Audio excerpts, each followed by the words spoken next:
इसी विषय को लेकर अपनी एक रचना देना चाहता हूं, आशा पसंद आएगी आपको। एक भारतीय भिखारी को विदेशी आदमी से भीख मांगते हुए देख हमने फटकारा। एक भारतीय भिखारी को विदेशी आदमी से भीख मांगते हुए देख हमने फटकारा, क्यों बे शर्म नहीं आ रही जो विदेशी आदमी से भीख मांग रहा है? बोला, बाबू मैं भीख कहाँ मांग रहा हूँ, मैं तो इनसे विदेशी सहायता मांग रहा हूँ, विदेशी सहायता मांग रहा हूँ। हमने कहा, भैया कम से कम विदेशियों के आगे इस देश की टोपी मत उछालो। भिखारी बोला, बाबू तो फिर आप ही एक 5 का नोट निकालो। हमने कहा, भैया 50 पैसे नहीं चलेंगे? बोले, हमें तो छोटा मोटा भिखारी समझ रखा है, जो 50 पैसे लेंगे, अरे अपना नहीं तो हमारे स्टैंडर्ड का तो ख्याल करो। अरे बाबू आगे जाओ, धंधा मत खराब करो।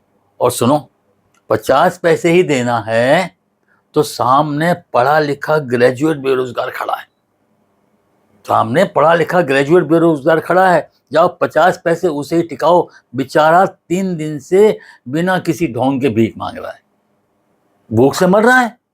हमने एडवाइस दी थी कि बाबू अंधा बन जा।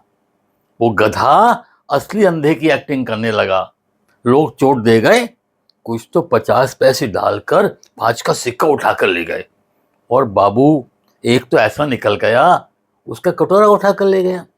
हमने समझाया, हमारे साथ मिल जा, जिंदगी बन जाएगी। अबे पकड़ा भी गया तो नौकरी मिल जाएगी।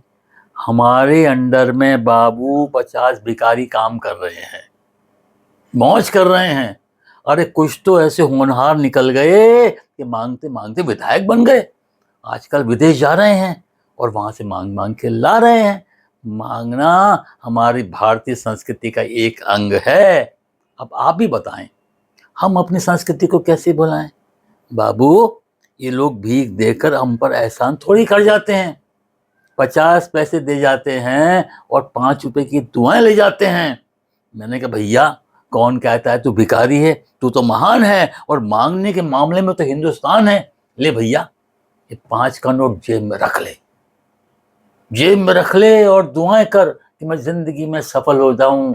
अरे जैसे तैसे विधायक बन गया, आगे जाके मंत्री बन जाऊं। भिखारी बोला, बाबू आप अपना 5 का नोट जेब में रख लो। आप शायद इस सिद्धांत को नहीं जानते हैं कि भिखारी कभी भिखारियों से भीख नहीं मांगते हैं, भिखारियों से कभी भीख नहीं मांगते हैं। धन्यवाद। दोस्तों, मैं एक व्यंग कवि हूं और श्रृंगार की कविताएं भी लिखता हूं। इस प्रकार की कविताएं आप सुनना चाहते हैं तो आप मुझे सुने। मुझे ऐसा लगता है कि वर्तमान स्थिति में और पुराने अतीत की स्थितियों में आपको लेके जाऊंगा श्रृंगार और व्यंग के माध्यम से। धन्यवाद। ये मेरी पुस्तक नीरज व्यास की कविताएं अमेजॉन पर भी उपलब्ध हैं। इसके अतिरिक्त व्यंग की 8-10 पुस्तकें हैं जो आपको चाहें तो मिल सकती हैं, जैसे खादी के कवच कुंडल है, नेता चिड़ियाघर में है, देश को चढ़ती अक्लमंद भैंसें हैं, समृत को निर्दोष गोसाई हैं, और नैतिकता का त्याग पत्र है।